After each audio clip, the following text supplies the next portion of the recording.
Maclauren and Taylor. Look at the form of the Maclauren. F of x equals f of 0, f dash of 0x, f double dash 0x squared over 2.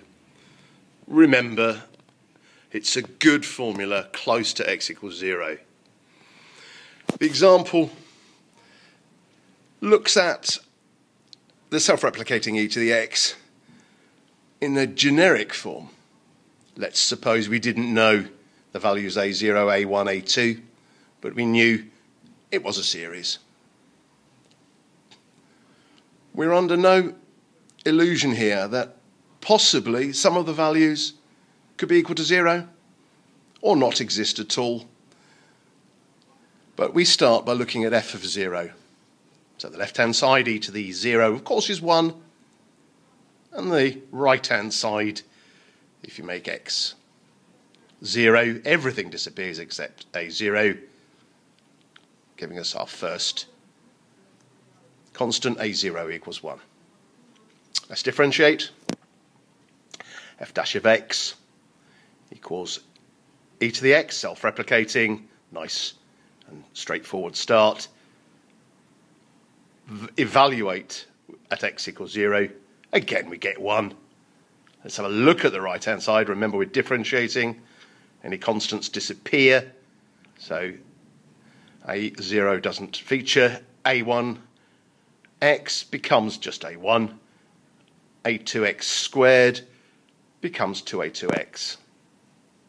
Remember, we're interested at x equals 0. We know the left-hand side is 1. The right-hand side will therefore be equal to a1 because, of course, x is 0. So 2a2x becomes 0. So now we've got a0 and a1. Let's go for the next constant. So let's differentiate again.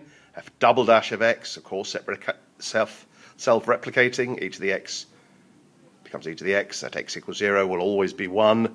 Nice start. So left-hand side always 1. Right-hand side, 2a2 plus 6a3x. I'm not going to write any more terms because when I put x equals 0 in, they're going to disappear anyway. So I'm left with 2a2 equals 1. So a2 is a half. I could continue that process.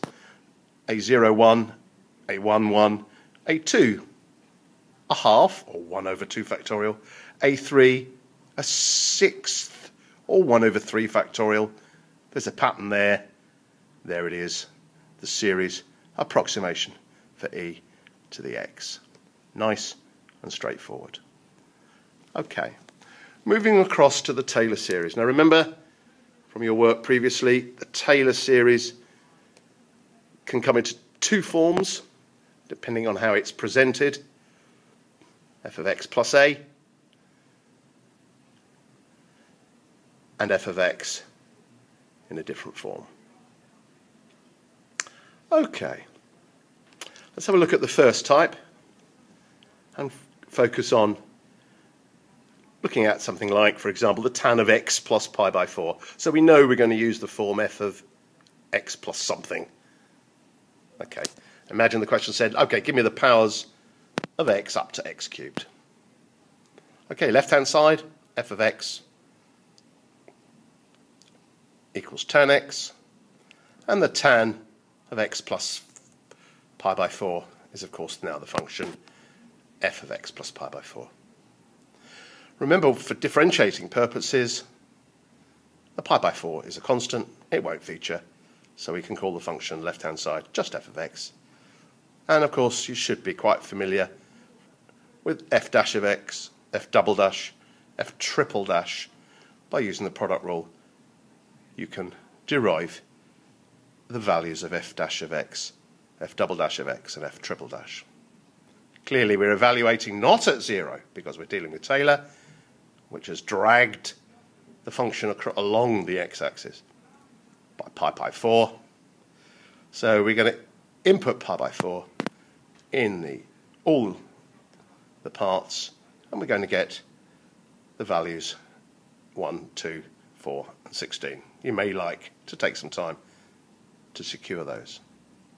We then plug and go, put them into that form of the equation, and as you can see from the display, the 1, 2 and 4 plug in nicely to give you 1 plus 2x plus 2x squared plus 8 over 3x cubed, which is as far as the term in x cubed. We'll use another video to show you a different form of the Taylor